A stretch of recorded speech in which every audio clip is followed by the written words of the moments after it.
लेकरासाठी लढतोय हे मराठा समाजाला महाराष्ट्राला सांगतोय. एक मेला तरी चालत, पण लाखो करोडो लेकरं मराठीचे सुखी झाले पाहिजेत हे स्वप्न घेऊन मी इथं जीवाची बाजी लावून बसलोय. मी कोणताही अतिरेक करत नाहीये, परंतु नाविलाजी मी एवढ्या वेळेसच माझ्या समाजाचा शब्द ऐकत नाहीये.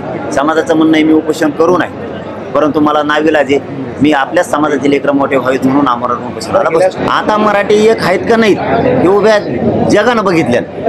त्याच्यामुळं काही गर्दी करायची गरज नाही, एकजूट दाखायची गरज नाही. सगळ्याला आधी वाटत होतं मराठ्यांचं एकजुटीचं किंवा सभेचं रूपांतर मतात होणार नाही, ते झालं. त्याच्यामुळे ते झालेलं आहे. त्यामुळे इकडं आलेलीच गर्दी एकजुटी असं थोडंच आहे, काही गरज नाही. कामं सोडून येऊ नका, मी एकटा पठ्ठ्या तुमचा मुलगा म्हणून इथं लढायला तयार आहे. तुम्ही एक आवाहन केलं होतं की कोणाच्या उमेदवाराला तुम्ही काही पाठिंबाही दिला नव्हता, कोणाला विरोधही केला नव्हता, तरी सुद्धा समाज एकवटला हो करोडा तुमच्या मागे निवडणुकीच्या दृष्टीने.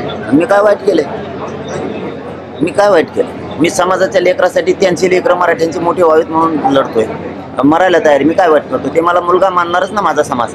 त्यामुळे फक्त माझं काम जे होतं ते मी त्यांना सांगितलंय की तुम्ही इकडे यायचं नाही, शांत जे येतील ते. याचा अर्थ असा नाही की तुम्ही येऊच नका, कामं बुडवून यायचं नाही कुणी आपली. कारण या आरक्षणामुळे समाज मोठा होणार आहे, शेतामुळे पण होणार आहे. समाजाचं काय आरक्षण ठरलंय, काय विषय ठरले देऊन टाका. आणि नुसत्या सत्ताधाऱ्याबद्दलच नाही म्हणत तर विरोधी पक्षाचे सुद्धा सगळे जा.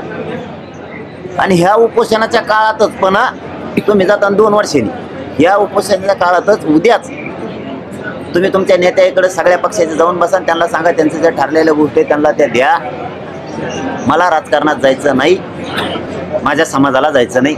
माझं ध्येय आणि माझ्या समाजाचं ध्येय आरक्षण, ते आम्हाला द्या, तिकडं भांडा. पण जर नाही दिलं तर त्याच्यानंतर माझ्या नावानं भाजप शिवसेना कोण कोण आहेत त्याच्या आमदारांनी बोंबलायचं नाही की असं का करताय. मग तुम्हाला आता संधी दिली आणि विनंती करून सांगतो चला सगळ्या आमदारांना की तुम्ही जा आणि तुमच्या नेत्यापुढं सरकारपुढं विषय मांडा आणि त्यांना सांगा हे विषय आजच्या आज मार्गी काढा.